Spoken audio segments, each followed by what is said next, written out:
जय हिंद।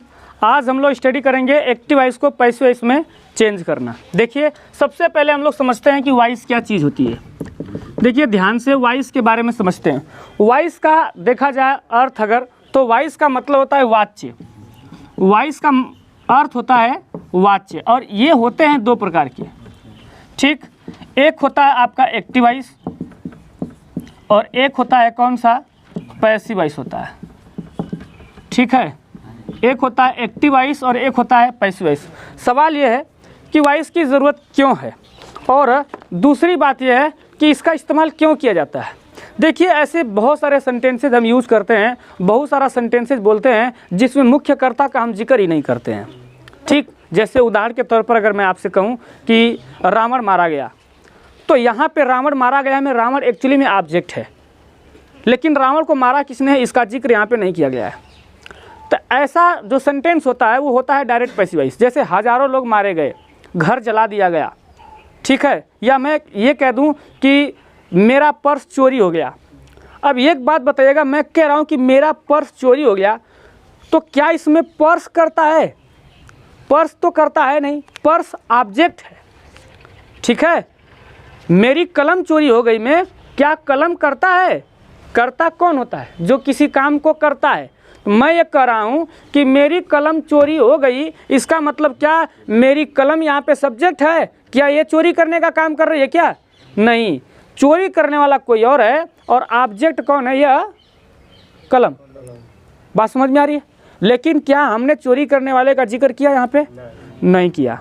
तो ऐसे सेंटेंसेस जहाँ पे कर्ता का पता न चले या जहाँ कर्ता को न रख करके सिर्फ कर्म को प्रधान बना दिया जाता है, जहाँ कर्म को प्राथमिकता दी जाती है, क्रिया का जिक्र किया जाता है, लेकिन एक्चुअली में काम को करने वाला कौन है ये पता न चले, तो ऐसा जो सेंटेंस होता है उसको बनाने के लिए वॉइस की ज़रूरत पड़ती है, और उसमें मुख्य रूप से भूमिका निभाता है पैसिव वॉइस। क्या निभाता है? Passive voice. हम जो पढ़ेंगे यहाँ पे वो पढ़ेंगे एक्टिव वॉइस से पैसिव वॉइस। अब एक्टिव वॉइस से पैसिव वॉइस एक होता है, इसमें क्या होता है, इसमें सब्जेक्ट होता है, इसके बाद फाइनाइट वर्ब होती है और ऑब्जेक्ट भी होता है। अब इसमें क्या होता है, इसमें भी पूरी चीज़ें होंगी, इसमें भी सब्जेक्ट होगा, इसमें भी फाइनाइट वर्ब होगी और इसमें भी ऑब्जेक्ट होगा। लेकिन ये तब होगा जब एक्टिव वॉइस से पैसिव वॉइस हम पढ़ेंगे।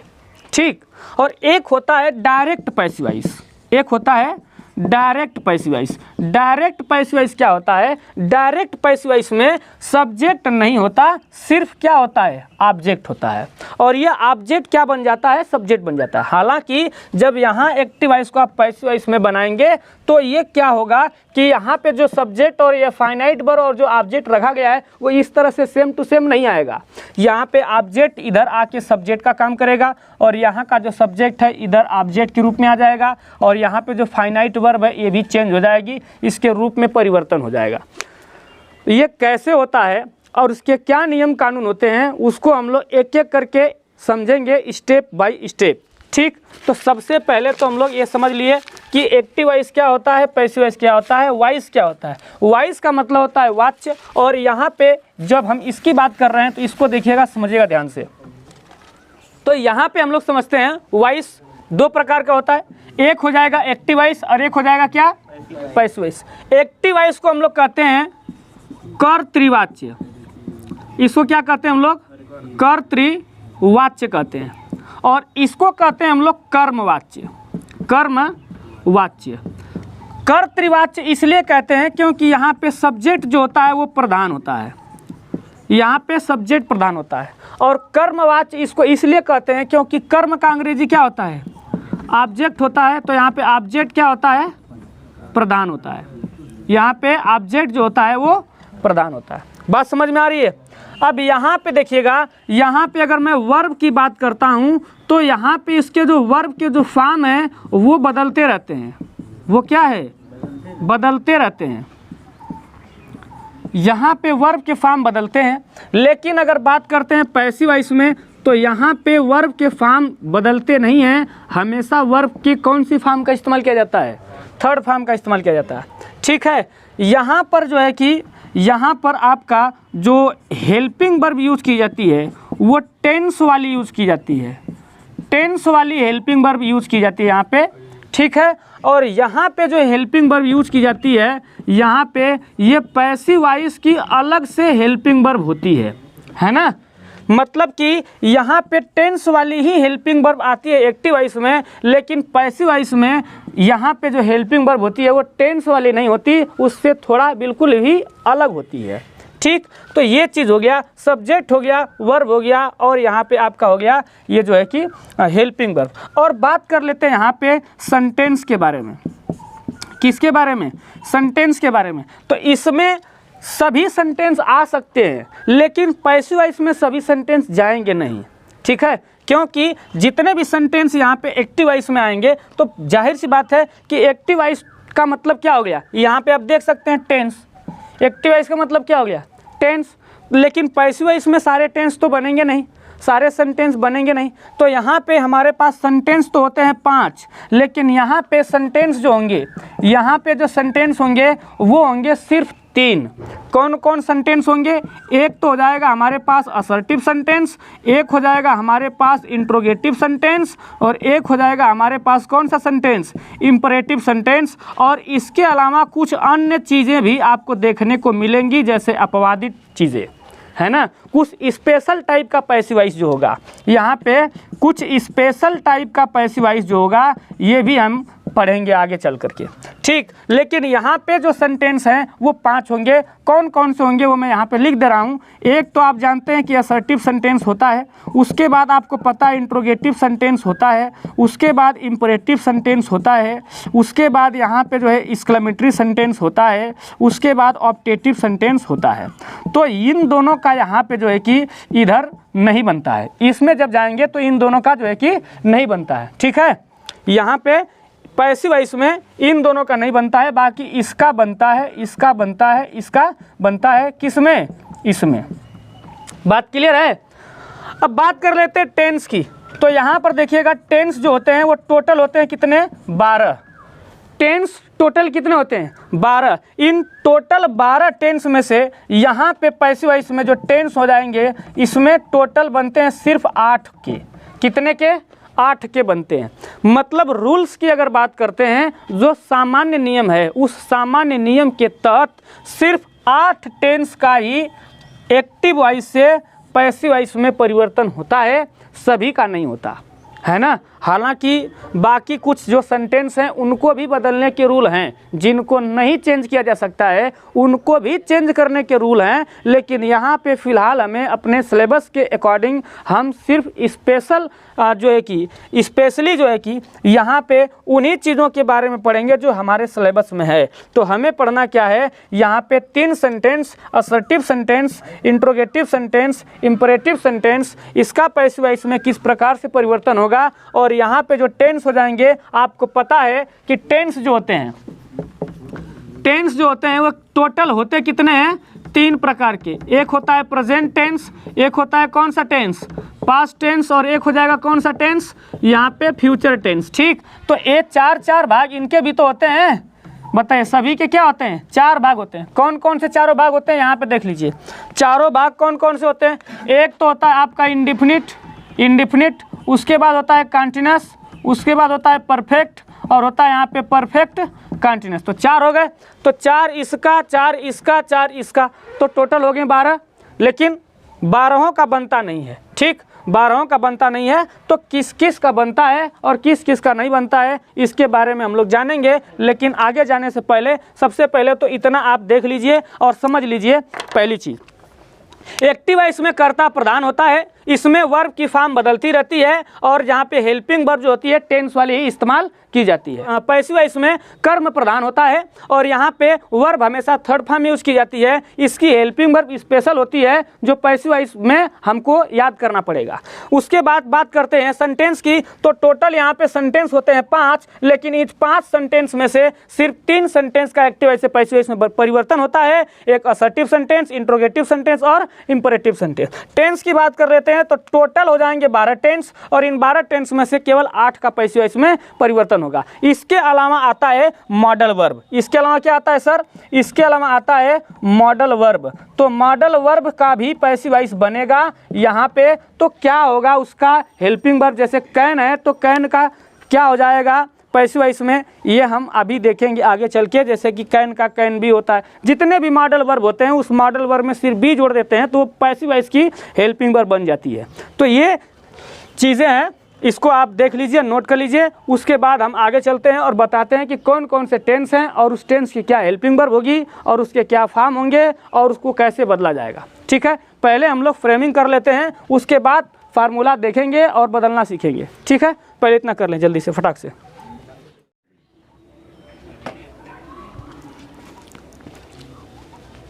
हाँ चलिए देखिए, अभी हम लोग देखते हैं कि एक्टिव वॉइस की और पैसिव वॉइस की क्या हेल्पिंग वर्ब होगी और वर्ब के क्या फॉर्म होंगे और कितने टेंस का यहाँ पे बनेगा, एक्टिव वॉइस से पैसिव वॉइस में परिवर्तन होगा और किस किस का एक्टिव वॉइस से पैसिव वॉइस परिवर्तन नहीं होगा। इन सभी चीज़ों को एक ग्राफ में हम लोग अच्छे से देखेंगे। इसमें पूरा का पूरा कंसेप्ट आपका क्लियर करवा देंगे, चाहे हेल्पिंग वर्ब हो, चाहे वर्ब की फॉर्म हो, चाहे वो एक्टिव वॉइस का हो, चाहे पैसिव वॉइस का हो, सभी का पूरा क्लियर कर देंगे एकदम ज़बरदस्त तरीके से। इसको देखिए ध्यान से, ये चार्ट आप लोगों के लिए काफ़ी यूज़फुल होगा। इस चार्ट को अगर आप समझ लेते हैं तो फिर सिर्फ इस चार्ट को देख लेंगे एक बार, आपका पूरा एक्टिव वॉइस और पैसिव वॉइस दोनों का मामला एकदम क्लियर हो जाएगा। चाहे हम बात करें हेल्पिंग वर्ब की, चाहे हम बात करें वर्ब की, चाहे एक्टिव वॉइस की, चाहे पैसिव वॉइस की, सारा का सारा कंसेप्ट आपका एकदम क्लियर हो जाएगा।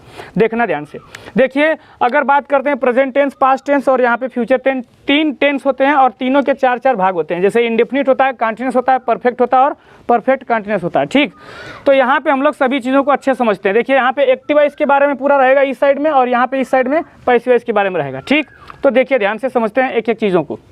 यहाँ पे अगर मैं बात करता हूँ प्रेजेंट टेंस में और प्रेजेंट इंडेफिनिट की बात करता हूँ तो यहाँ पे प्रेजेंट इंडेफिनिट का मामला इसमें पूरे में रहेगा। अगर प्रेजेंट इंडेफिनिट की मैं एक्टिव वॉइस की बात करता हूँ तो देखेंगे यहाँ पे हेल्पिंग वर्ब की बात चल रही है। तो देखिए, प्रेजेंट इंडेफिनिट की अगर यहाँ पे एक्टिव वॉइस में बात करते हैं हम लोग तो यहाँ पे हेल्पिंग वर्ब नहीं लगता है और नेवर के साथ भी हेल्पिंग वर्ब नहीं लगता है, नॉट के साथ हेल्पिंग वर्ब लगता है, डू और क्या लगता है, डज लगता है। और इंट्रोगेटिव में भी सेम चीज़ें हो जाती हैं, अर्थात कि इंट्रोगेटिव में भी यहाँ पे डू और डज लगता है। ठीक, तो ये हो गया मामला आपका किसका, हेल्पिंग वर्ब का, यहाँ पे एक्टिव वॉइस का। अब अगर बात करते हैं यहाँ पे इसमें पैसिव वॉइस में तो यहाँ पे अफर्मेटिव का निगेटिव का कोई मामला नहीं होता है, इसमें आपको हेल्पिंग वर्ब लगाना ही होता है। इसमें तो अफर्मेटिव में नहीं लगता है, नेवर के साथ नहीं लगता, लेकिन इसमें हेल्पिंग वर्ब लगेगी, चाहे वो अफर्मेटिव हो, चाहे निगेटिव हो, चाहे जैसा भी हो। तो यहाँ पे हेल्पिंग वर्ब क्या लगेगी, तो यहाँ पे लगेगा इज और क्या लगेगा एम और क्या लगेगा आर। यहाँ पे एक्टिव, यहाँ पे प्रेजेंट इंडेफिनिट टेंस की हेल्पिंग वर्ब हो जाएगी इज एम आर हो जाएगा। क्लियर है।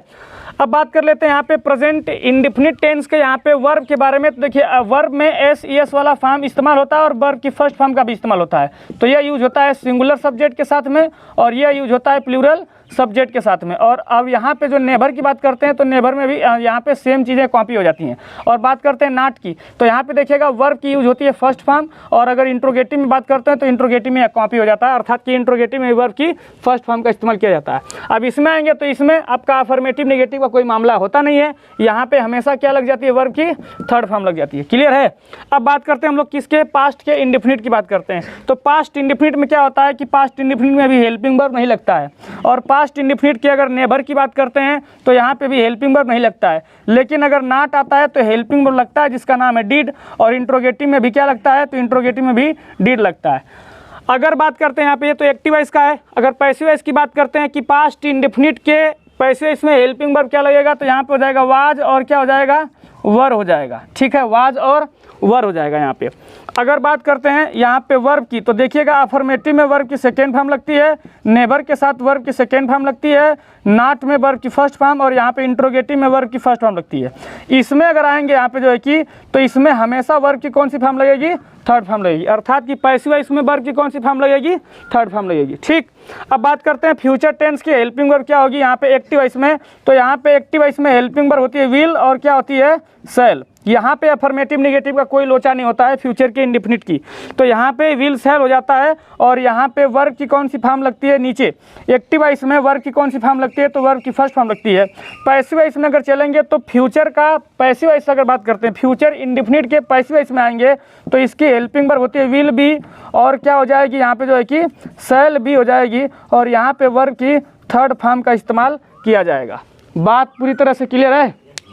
अब चल रहे हैं आगे और अगला यहाँ पे हमारे सामने आ जाएगा present continuous tense. Present continuous tense के एक्टिव वॉइस की अगर मैं बात करता हूँ तो इसकी हेल्पिंग वर्ब होती है इज, एम, आर होती है। ठीक है, यहाँ पे देखिए हेल्पिंग वर्ब है ना, एक्टिव वॉइस में इज, एम, आर होती है और पैसिव वॉइस में क्या हो जाती है तो इज बीइंग हो जाती है और क्या हो जाती है एम बीइंग हो जाती है और क्या हो जाएगी सर तो यहाँ पे आर बीइंग हो जाती है। ठीक है, ये हो जाएगा किसके प्रेजेंट के कंटीन्यूअस का एक्टिव वॉइस का और पैसिव वॉइस का हेल्पिंग वर्ब। और प्रेजेंट यहाँ पे कंटीन्यूअस के अगर बात करते हैं एक्टिव वॉइस में तो वर्ब की लगती है आईएनजी फॉर्म और यहाँ पे लगती है वर्ब की थर्ड फॉर्म। ठीक है, पैसिव वॉइस में थर्ड फॉर्म, एक्टिव वॉइस में वर्ब की आईएनजी फॉर्म। किसकी? प्रेजेंट टेंस के कंटीन्यूअस की बात करते हैं, प्रेजेंट कंटीन्यूअस टेंस की। अब आते हैं यहाँ पे जो है कि पास्ट कंटीन्यूअस टेंस में। तो पास्ट कंटीन्यूअस में अगर बात करते हैं तो हेल्पिंग वर्ब क्या लग जाएगा एक्टिव वॉइस में तो यहाँ पे लग जाएगा वाज और क्या लग जाएगा वर। और यहाँ पे आ जाएगा जो है कि पैसिव वॉइस में तो पैसिव वॉइस में हो जाएगा वाज बीइंग और क्या हो जाएगा यहाँ पे जो है कि वर बीइंग हो जाएगा। ठीक है, वर बीइंग हो जाएगा। क्लियर है। और यहाँ पे अगर बात करते हैं पास्ट टेंस के कंटीन्यूअस की तो पास्ट कंटीन्यूअस की अगर बात करते हैं हम लोग वर्ब की तो वर्ब में आ जाएगी यहाँ पे आईएनजी फॉर्म और यहाँ पे आप देख सकते हैं कि इसमें पैसिव इसमें वर्ब की कौन सी फॉर्म लगती है तो थर्ड फॉर्म लगती है। ठीक है, अब बात करते हैं फ्यूचर के कंटीन्यूअस की। तो देखिए फ्यूचर के कंटीन्यूअस की जो हेल्पिंग वर्ब होती है वो होती है विल बी और होती है शैल बी। विल बी और शैल बी होती है और यहाँ पे वर्ब की कौन सी फॉर्म आती है तो एक्टिव वॉइस में आईएनजी फॉर्म आती है। और पैसिव वॉइस अगर बात करते हैं किसके पैसिव वॉइस फ्यूचर कंटीन्यूअस का तो पैसिव वॉइस यहाँ पे नहीं बनता है। ठीक है, फ्यूचर के कंटीन्यूअस का पैसिव वॉइस नहीं बनता है। मामला क्लियर हो रहा है, एकदम अच्छे समझ में आ रहा है ना। अब आगे चलते हैं और देखते हैं अगला। यहाँ पे देखिए ध्यान से प्रेजेंट परफेक्ट टेंस के एक्टिव वॉइस की बात करते हैं तो एक्टिव वॉइस में जो हेल्पिंग वर्ब यूज होगी वो हो जाएगी यहाँ पे हैज़ और क्या हो जाएगी हैव यूज हो जाएगी। और वर्ब की यहाँ पे बात करते हैं तो वर्ब की थर्ड फॉर्म लग जाती है। मतलब कि प्रेजेंट टेंस का अगर परफेक्ट की बात करते हैं प्रेजेंट परफेक्ट टेंस का एक्टिव वॉइस में यहाँ पे हेल्पिंग वर्ब हो जाएगी हैज़, हैव और वर्ब की कौन सी फॉर्म लग जाएगी तो थर्ड फॉर्म। और पैसिव वॉइस में आएंगे तो यहाँ पे हो जाएगा हैज़ बीन हो जाएगा और यहाँ पे हो जाएगा हैव बीन हो जाएगा। और अगर बात करते हैं यहाँ पे तो वर्ब की थर्ड फॉर्म लग जाएगी। ठीक है, ये हो जाएगा प्रेजेंट परफेक्ट टेंस का। अब आते हैं पास्ट परफेक्ट की। तो पास्ट परफेक्ट की जो एक्टिव वॉइस में हेल्पिंग वर्ब होती है वो होती है हैड और पास्ट परफेक्ट के जो वर्ब लगती है एक्टिव वॉइस में वो लगती है वर्ब की थर्ड फॉर्म। और यहाँ पे अगर पास्ट परफेक्ट के पैसिव वॉइस की बात करते हैं तो हेल्पिंग वर्ब होती है हैड बीन और यहाँ पे वर्ब की कौन सी फॉर्म लगती है यहाँ पे जो है कि थर्ड फॉर्म लगती है। ठीक, अब आते हैं हम लोग फ्यूचर टेंस के किसमें फ्यूचर परफेक्ट टेंस में आते हैं। तो फ्यूचर परफेक्ट टेंस की देखिए जो हेल्पिंग वर्ब होती है वो होती है विल हैव और होती है क्या शैल हैव होती है, शैल हैव होती है। और यहाँ पे वर्ब की कौन सी फॉर्म आती है तो थर्ड फॉर्म आती है। ठीक, और अगर बात करते हैं इसका पैसिव वॉइस तो पैसिव वॉइस में होता है इसका हेल्पिंग वर्ब विल हैव के साथ में बीन जुड़ जाता है। ठीक, और यहाँ पे शैल हैव के साथ क्या जुड़ जाता है यहाँ पे शैल हैव के साथ जुड़ जाता है बीन जुड़ जाता है। ठीक, और यहाँ पे वर्ब की कौन सी फॉर्म लगेगी तो थर्ड फॉर्म लग जाएगी। क्लियर है।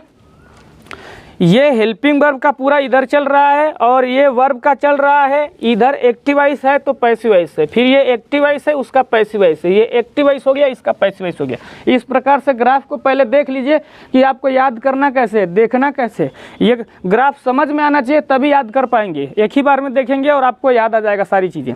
ठीक, अब बात करते हैं हम लोग किसकी, यहाँ पे देखिए प्रेजेंट के परफेक्ट कंटीन्यूअस टेंस की बात करते हैं। तो प्रेजेंट परफेक्ट कंटीन्यूअस टेंस का जो यहाँ पे आता है जो है एक्टिव वॉइस में यहाँ पे हेल्पिंग वर्ब होती है क्या हो जाती है हैज़, यहाँ पे हैज़ बीन हो जाती है। क्या हो जाती है हैज़ बीन हो जाती है, हैज़ बीन हो जाती है।